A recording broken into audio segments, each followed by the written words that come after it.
When people visit a tourist attraction, they can expect to see a multitude of signs, posters, handbills, and stickers. The writing on this makes up a city's linguistic landscape.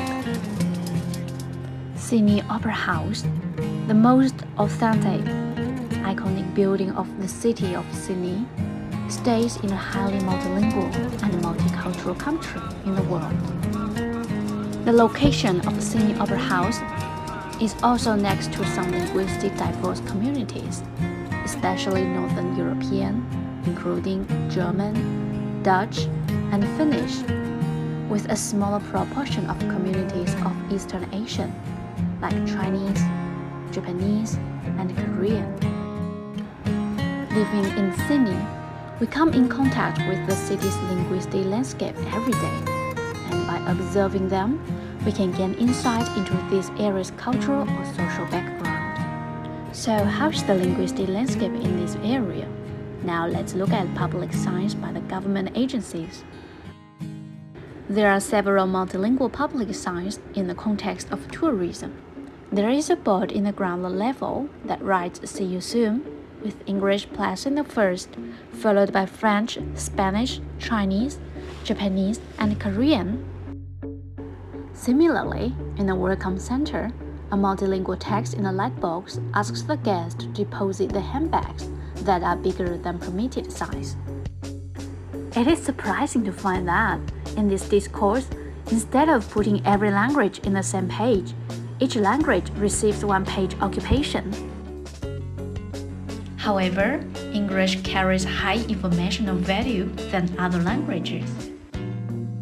There is a corridor next to the ticket window, and the written text used on the wall to present the history of Sydney Opera House is English only. Moreover, due to the COVID-19, the Sydney Opera House tours and experiences only have English tour. During the COVID-19 pandemic, the top-down multimodal signs are introduced in the existing linguistic landscape to educate the public about acceptable practice in public sphere. In the area of the Sydney Opera House, many residents who speak other languages at home often go for a regular jog around the building, or people from the neighboring suburbs will come here to take a walk, and the opera kitchen often hire people from other countries as staffs. So it is very important that these health signs can be understood and followed by every society member. It is found that the public health signs apply multimodal strategy, which uses color and image into the text in order to encourage people to change their behaviors and limit the spread of virus. However, these public health signs are using English only.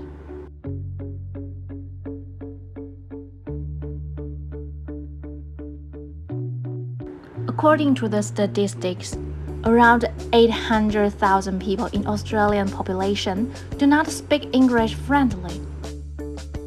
Besides that, nearly 14% of the Australian citizens possess low levels of English literacy and may not be able to read written texts, which require more than primary education.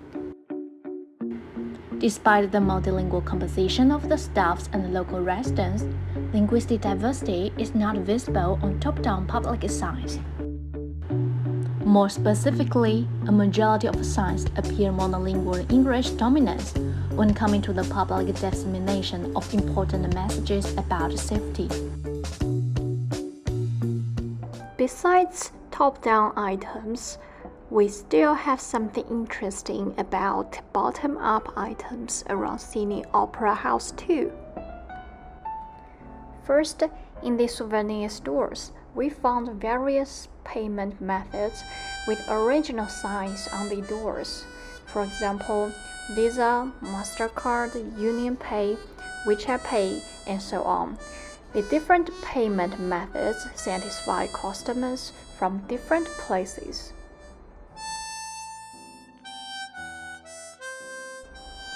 Second, bread stores, gelato stores, and other restaurants enjoy using fancy typefaces both in their names and menus.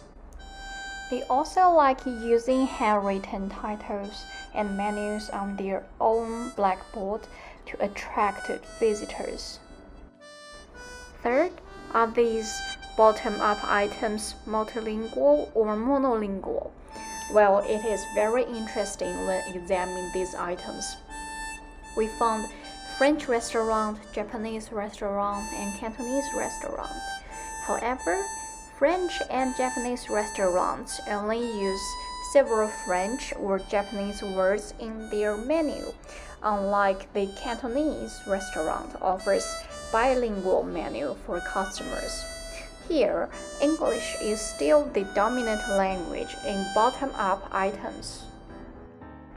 Finally, the linguistic landscape around this tourism site sort of changed because of COVID-19. We can find signs relating to COVID-19 around Sydney Opera House. This is the menu with both Mandarin and Chinese. But this menu is put in a corner where people can hardly notice. We checked with this server and this menu is discarded because the store is losing Chinese customers due to COVID-19. It is the same with Cocoa Milk Store. As a Chinese brand, they are supposed to offer Mandarin menu like other stores in Sydney. But in the store around Sydney Opera House, they only offer English menu with the specific pictures for local residents who are mostly not Chinese. This is also because the loss of Chinese tourists.